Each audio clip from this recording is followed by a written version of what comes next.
after last night, this NFL weekend is officially concluded. So let's do some Tuesday takeaways. Dominique, get us started. Oh, Stephon Diggs, the quarterback whisperer. Wherever he goes, your quarterback turns into a Hall of Famer. Watch, get him the ball. And then the Bulldog afterwards, he crawls past everyone. Stephon Diggs showed up in that game with a point to prove, a message to send, and he did all game long. He was a go-to guy, and then would crawl all over them like a Bulldog after he caught it. Go Turks. That's a great I knew it. against his former team. And obviously Drake May with the huge UNC. party.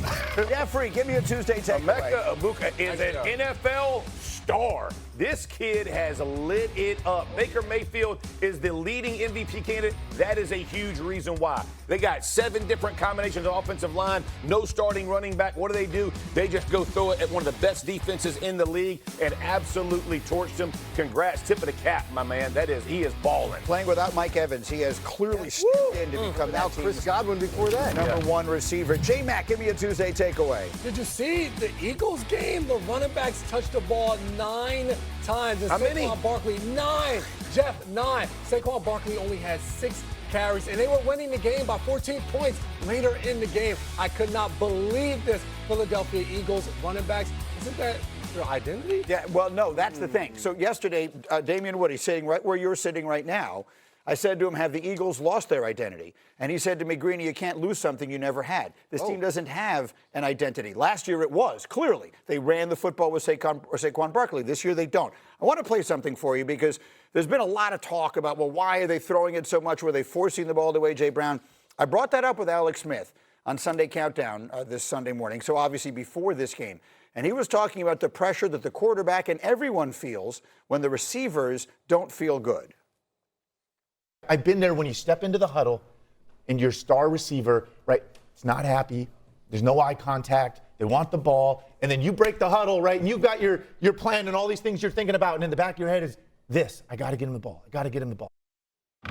And so maybe there's a little bit of that there. And maybe the somewhat inexperienced offensive coordinator is feeling pressure to get the receivers the ball. And maybe the quarterback is feeling that kind of pressure.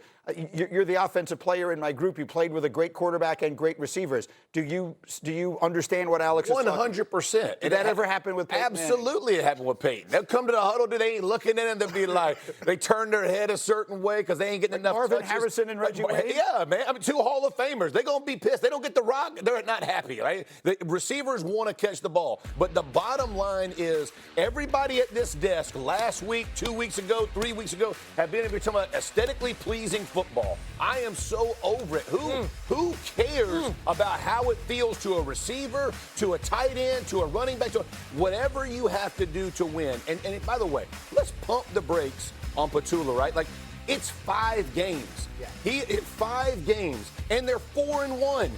Pump the brakes. They will figure this thing out. You trust A.J. Brown. You trust Smith. You trust Goddard. You trust Hurts. You trust Saquon.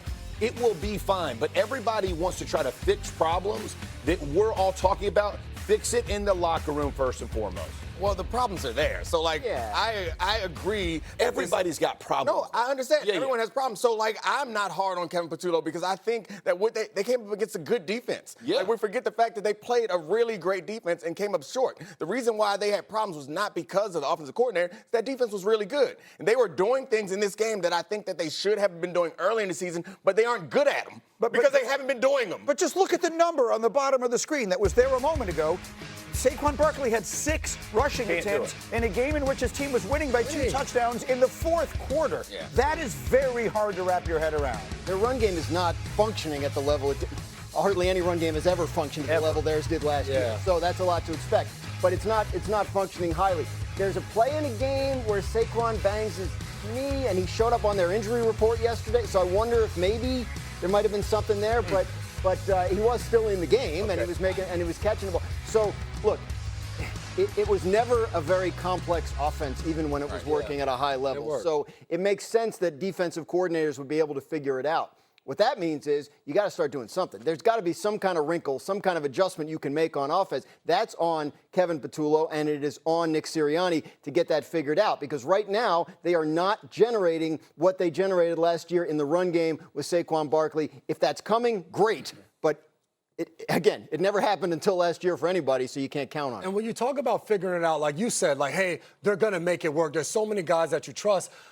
We talked about it before. We were saying, hey, you can go back to 2023 where it kind of fell apart, or you can go back to last year. Yeah. One of the biggest variables to me is now Kevin Patullo. He was elevated within. For him, you don't come in like Kellen Moore where you were already a proven offensive coordinator. So you don't give a darn what the wide receivers are saying, Amen. what Jeff Saturday or I'm saying. Right. Now for Patullo, how many people are in his ear? How many voices? You're trying to make the quarterback happy. Your wide receivers are mad.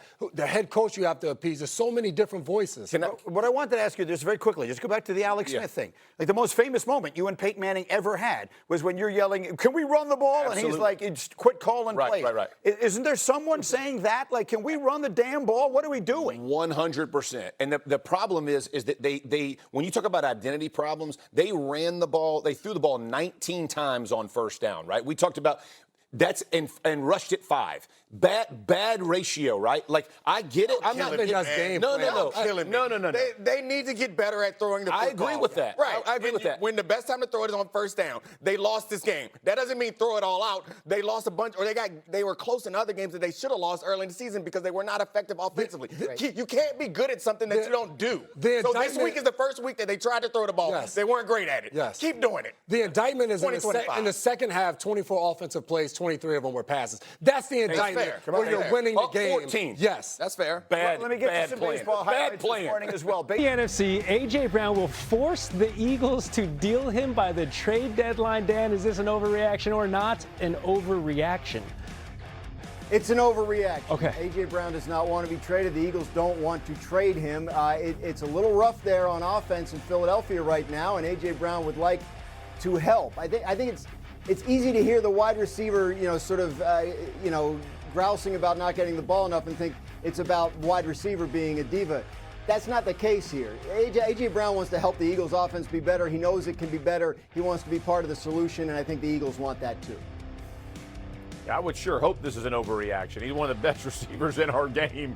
It's not good policy to trade away some of the best players in the NFL, which A.J. Brown is. I think, Kevin Patullo, 5 games in, they're trying to figure this thing out. I think people have way overreacted to what this offense is and is not. It will take time, again, to get this thing moving in the right direction. They will find form. You trust A.J., you trust Smith, you trust Hurts, you trust Saquon Barkley. Offensive line's got to pick it up a little bit more. But yeah, this is a massive overreaction in my mind. Look at Jeff, back after missing a week of overreaction, not an overreaction, already in agreement, right? We're brokering peace. Common sense policy right there that two gentlemen are agreeing on. That's right. Stay in the NFL. Baker Mayfield is going to be in the MVP mix. Dan, overreaction or not an overreaction? It's not an overreaction. If the voting was held today, I think Baker Mayfield would win it, or at least that he should. This is a team that is 4-1. It's been absolutely racked with injuries on the offensive line, at wide receiver. They're missing their starting running back right now. They're banged up on the defensive side of the ball. Baker just keeps bringing them back in the final minute every single week. This team gets healthy. It's a 4-time defending division champion that should have no trouble repeating and might be able to go even further this year. Hey, I'm actually going to have to agree with him again. This is not an overreaction. He is lighting it up. I mean, you think about Baker Mayfield going on the road to Seattle against a very good defense.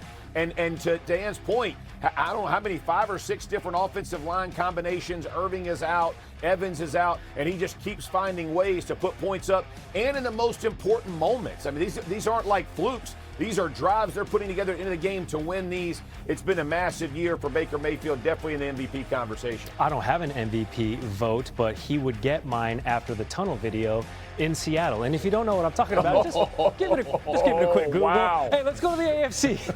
The Patriots, gentlemen, are going to be a playoff team. Dan, is this an overreaction or not an overreaction? The 3-2 Patriots. Not an overreaction. There's an opportunity. The AFC is upside down right now. Right now, if the playoffs started, it wouldn't have the Chiefs, the Ravens, or the Texans in it. Those were teams we would have thought were sure things coming into the season. There are spots available in the AFC playoffs. They just went up to Buffalo and knocked off the Bills in a standalone nationally televised primetime game. That is huge for the conference. The Patriots, when they've lost this year, they turned the ball over 5 times against Pittsburgh. That's what it took for them to lose that game. They can clean that up. They should be a formidable team with Mike Vrabel coach them. Drake May looks like he's getting better every week and is the real deal at quarterback. I agree with this one as well. I think if you look at the Patriots, It's not good I TV, know. guys. I mean, this is unbelievable. But they turn it over like he said against the Steelers. They should have won that game. They should be. I mean, this is a good football team. They're well coached. They're executing, and they have a very good, favorable schedule. And I know people don't like to look ahead, but it's not like they're playing all the toughest teams. They got Miami in their division, and they got the Jets. I'm not guaranteeing victories, but I'm just saying your odds are in your favor if you're the Patriots. So I'm saying not an overreaction. We need somebody. Can I stop this thing, though, for 1 second? Because I feel nauseous that I agreed You're with not the only one, Graz Jeff. You're not the only one. I mean, I don't know what is. This is what I'm going to say about Graz, though. He picked the easiest topics. Overreaction means he makes a stretch. He's talking about Mayfield. How easy is that? The only one that could be on the cliff may be the Patriots, but everything else is a freaking joke. Pick some tougher things there, Graz. This is too easy. Everybody rubber stamp this trash. That's the Jeff we wanted to see. It's getting cold in here with the lack of fire, and now we got it back. Now we got it back. You can read Dan's entire column on ESPN.com. Missed you guys. Thank you.